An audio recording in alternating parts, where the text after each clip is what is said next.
என்னங்க பண்றீங்க?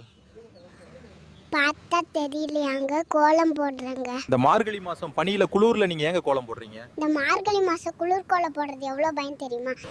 அது தெரிஞ்சா நீங்களும் ஒரு டப்பால கோல மாவோட என் கூட வந்து கோலம் போடுவீங்க. என்னன்னு சொல்லுங்க, நாங்களும் தெரிஞ்சுப்போம். மார்கழி மாசத்துல ஏன் நாம எல்லாரும் அதிகாலையில எந்திரிச்சிட்டு கோலம் போடுறோம் தெரியுமா?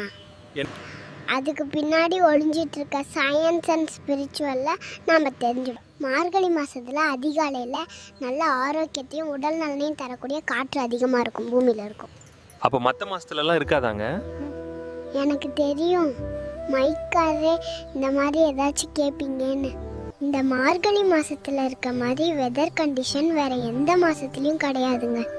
நல்ல காற்றை சுவாசிக்கணுன்றதுக்காக தான் நம் முன்னோர்கள் மார்கழி மாசத்துல அதிகாலை எந்திரிச்சு கோலம் போடுறது, பஜனை பாடுறது, கோயிலுக்கு போகிறது, சில நடைமுறைகள் வச்சுருந்தாங்க.